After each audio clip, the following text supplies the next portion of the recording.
Okay, as the leader of opposition, I would like to deliver my case first. So first of all, the government side of the House has said that, basically they said that the people of Indonesia itself is not qualified enough to take part in votes because they are not educated enough. Now, ladies and gentlemen, they are just, basically they are assuming that Indonesian people itself are stupid, ladies and gentlemen, and I believe this point is actually false.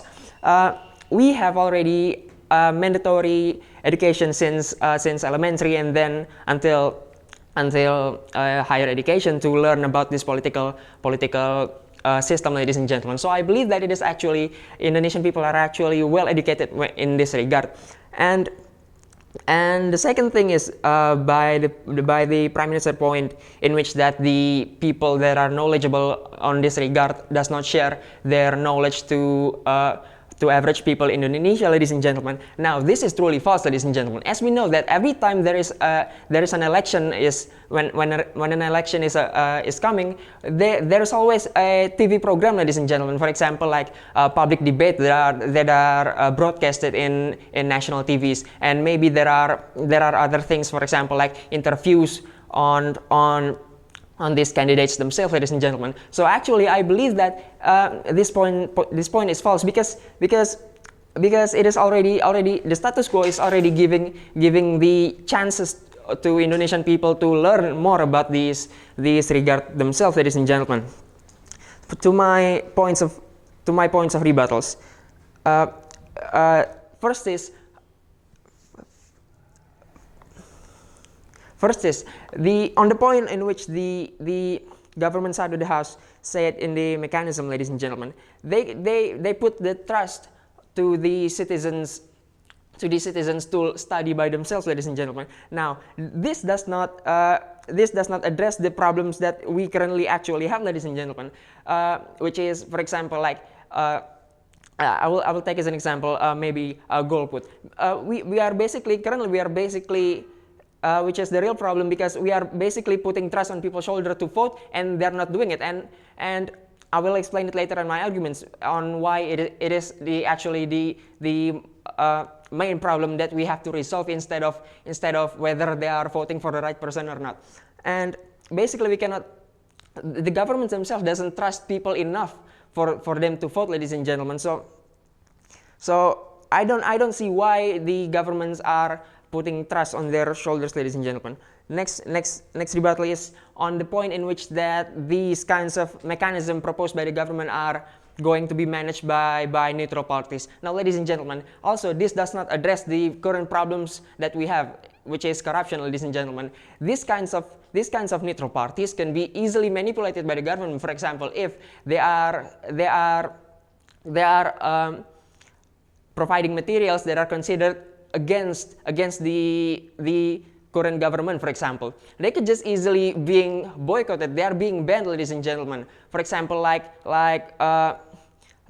from the supporters of certain candidates. And that is all for my rebuttals. Going on to my arguments.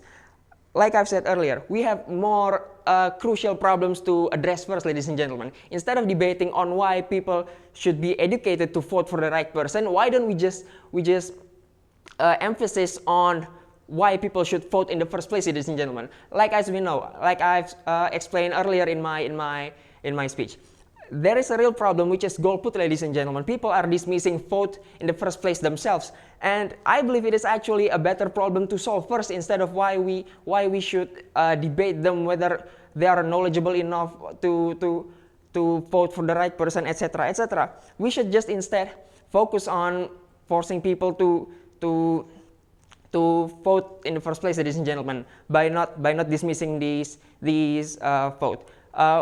Our mechanism as the opposition side of the House on how we do this is by, for example, like applying fine as a punishment for people who are dismissing votes entirely, ladies and gentlemen, or maybe and also putting it on their criminal records, ladies and gentlemen, so that people know, oh, this person has missed to vote, for example. Complementing our stance on that point. To vote is actually everyone's right, ladies and gentlemen, and And basically, if we are just assuming that people are not knowledgeable enough to vote, and then we take off their rights to vote, it is basically a human rights abuse, ladies and gentlemen. They are fully a legitimate citizen of Indonesia. They are qualified to vote in current status quo, for example, like age above 17, etc., etc.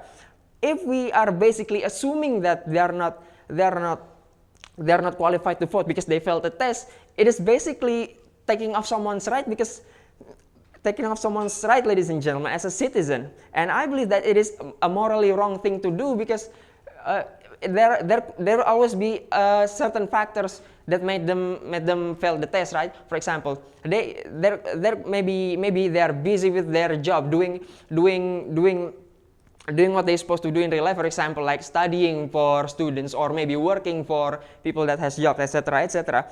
And we cannot just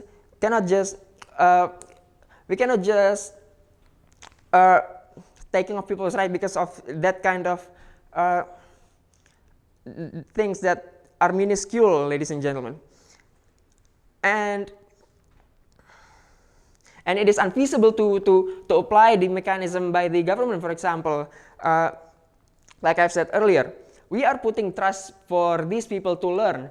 If they, like we know, it is unlikely for these people, for every one of them to learn, ladies and gentlemen. And based on this point, we believe that it is actually lots of people will fail the test, ladies and gentlemen, because in the end of the day, like I've said earlier, we cannot even trust these people to vote in the first place. And why we should trust them to learn to pass the test to vote? It will actually be a hindrance for Indonesia itself, because there are no,